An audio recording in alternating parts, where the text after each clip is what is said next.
Hey guys, what's up? Lisa from Smooches Makeup Artistry, and today I just wanted to talk to you a little bit about going natural, giving you some tips, some inspiration, some encouragement, just sharing my story with you all.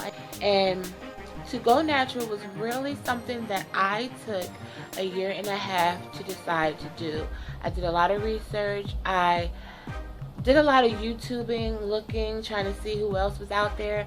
But what really made me decide to do it was getting to know a few people in my community that had went natural, and just getting some encouraging words from them. Um, you're not a bad person if you don't decide to go natural. No, it is to each his own. And I did not realize how many people were with this quote unquote movement until I went natural. And I'm like, oh my God, it's everywhere. And like, oh my God, in the past 2 years, it's like we're dominating the beauty supply stores. So, I mean, which is a good thing. Anything that you can do to have more healthiness or add healthiness to your hair is a plus. And there's so many things that I've learned, so many tricks and tips. And hold on, pause, wait a minute, hold up, time out. Do y'all see this? Okay, so I decided today to rock a totally defined twist out. I did not pick it out. I just took it loose and kind of left it. I took a pick and just lifted it up a little bit from the roots. But do y'all see how defined my curls are? Or this twist out is like amazing. So I just had to pause and let y'all see this awesomeness and the gray hair and all that good stuff along with it. But anyway, okay, so and what I used for this was a Pantene curling custard, curl defining custard, and that I got out of one of my curl boxes, but I'll talk about that later. The very first thing to do, which is so simple, if you want to go natural, is to simply stop perming your hair. Stop relaxing your hair. Some people are scared. Some people don't know what their texture is like. You're not going to know until you try it. The worst that can happen is you decide, listen, I can't do this, and you just get another perm. I decided to hang in there. I have been natural for 2 years. Last month I turned, well, it was my 2-year napiversary, whatever you want to call it. Let me see. I transitioned though for a very long time because of the fact that I've always had hair, and because of the fact that this head is not made for short hair. I transitioned for 18 months. I did my big chop, or I chopped off the rest of my relaxed ends on Christmas Eve of last year. So, and doing that, guys, I honestly tell you, has been the best thing ever. Working with two textures of hair was such a struggle for me, but I did not want to lose my length. So basically, during my transitioning, I kept my hair in protective styling, meaning it was always twisted up. I would roll up the ends, or I would do braid outs or twist outs, but the braid outs and the twist outs I would do because it would pretty much help my two textures blend in. So I mean, it's a learning process. I started to learn about different products, and first of all, when you first start, there's so many different acronyms, or BC and CW. I'm like, what the heck is that? So I had to learn a lot of these terminology for natural girls, but don't be afraid of it. You have questions, you can always hit me up here, Instagram, whatever. Questions for natural hair. I'm not saying that I'm some type of natural hair guru, but I've been there. I'm going through it. So, and if you rally together with other females who are doing it, or people who are going natural, they can help you.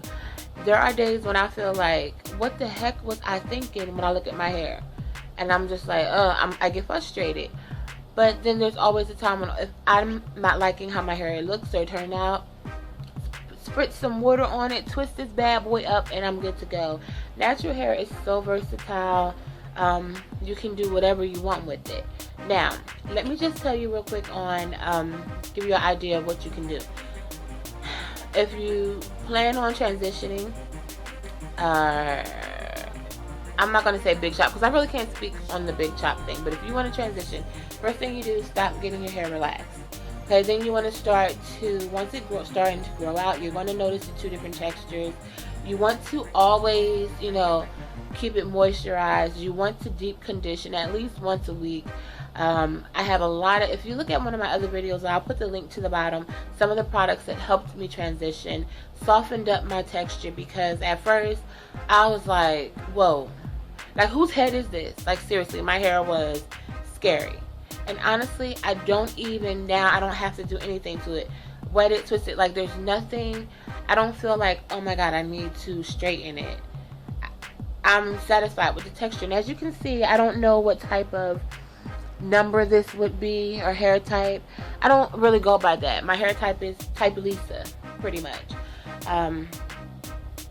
But keep it moisturized. You want to do styles that will keep it protected. If you're not comfortable and you don't want to wear it in a natural state yet, I would even say get a weave. You know, keep your hair, and it's really hard to say get a weave because you still want to maintain the health of your hair underneath it.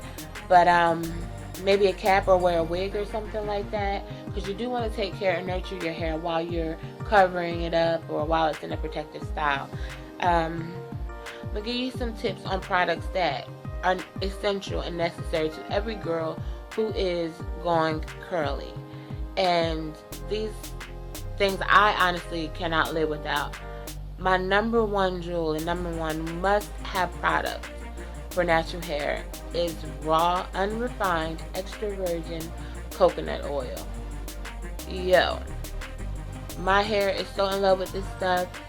It will add shine to it, moisture. It smells awesome. It soothes the scalp. I would suggest everybody should have that. And you can get it from Trader Joe's, I think, for like $6 a pop. Olive oil is awesome. I do use a touch of peppermint oil, and I mix that with my olive oil because I have dandruff, comes from my eczema, and the peppermint oil kind of keeps that under control. I've recently started using Jamaican black castor oil, and I did a lot of research on that before I decided to go ahead and use that. And I purposely got it for my mother because she has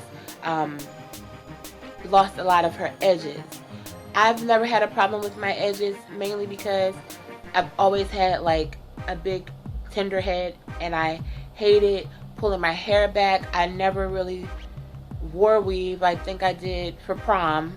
I'm not really too big on braids, so I really always had low manipulation hairstyles, even being relaxed.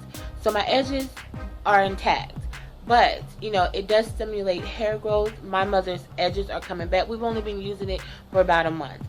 I used it behind my ears because of my eczema. There's like, if you can see right here still, my skin here, oh wait, that looks a little bit worse than it is because I have a clip in. My skin right here, right behind my ear, my eczema flares up. So if you can see, it's a spot here that has no hair, and it actually was worse than that. So it's growing back in. I only have to use a little tiny bit of the Jamaican black castor oil. And a lot of people talk about the smell and that it smells like bacon or something. Well, first of all, I don't have a problem smelling bacon, but okay. It doesn't smell like anything to me. It's not overpowering, and it's really helping, so that's a plus. Those are my essential oils. So it's coconut, olive oil, peppermint oil, Jamaican black castor oil.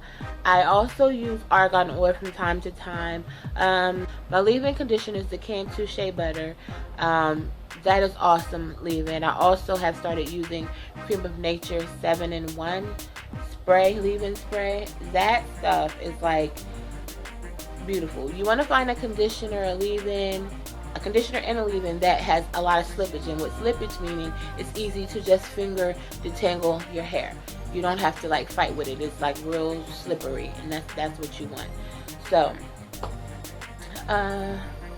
water is a girl's best friend.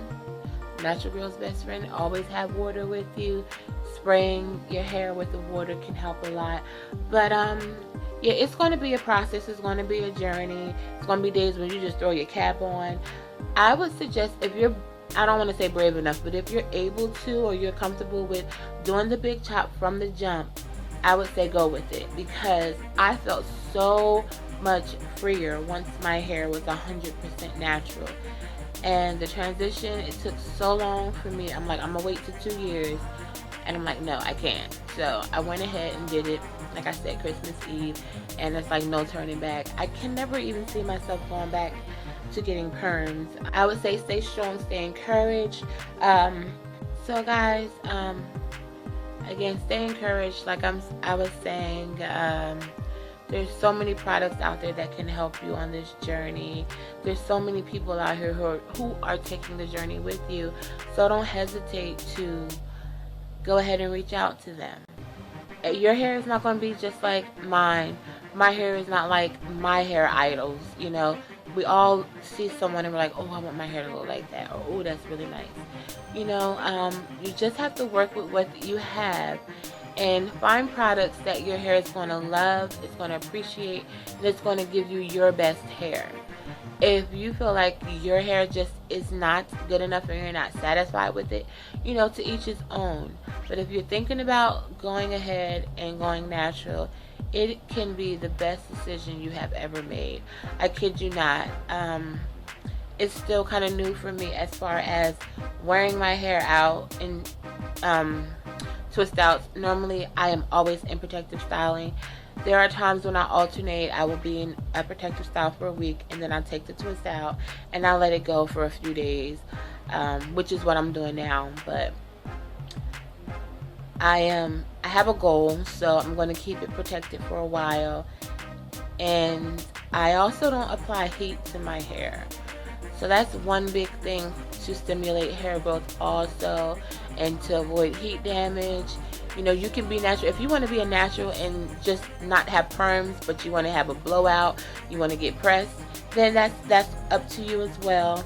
I just decided to be 100% natural as far as heat free, relaxer free.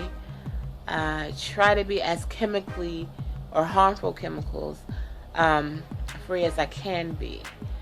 So to all you curlies and wannabe curlies, do you have to take this journey for yourself. Another thing I can touch on, when I decided, or before I decided, I also talked to my boyfriend at the time about my decision, and it wasn't seeking his approval. It was, yo, this is what's going to happen, so you either roll with it or you roll out of here, you know, because it is just that. It's just hair, but it's my hair, you know. So a lot of people ask, well, what did your boy, what did he think about it? What do you mean, what did he think about it? I mean, I'm not wearing a clown hat. I mean, you know what I'm saying? It's hair. Whatever. But anyway, stay encouraged, guys. You can do this natural thing.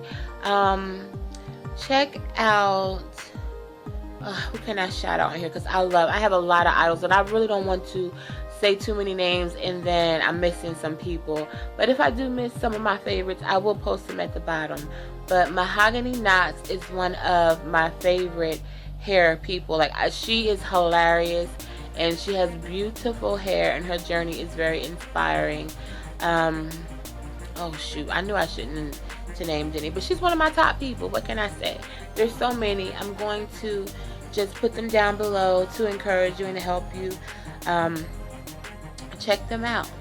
So please subscribe, guys. Let me know what type of videos you're looking for. If you have any questions, feel free. If you don't want to post it here, you can inbox me. I'm on Instagram. I'm on Facebook. I'm everywhere. Smooches MUA by Lisa. Alright, guys. Thank you so much for watching. Smooches.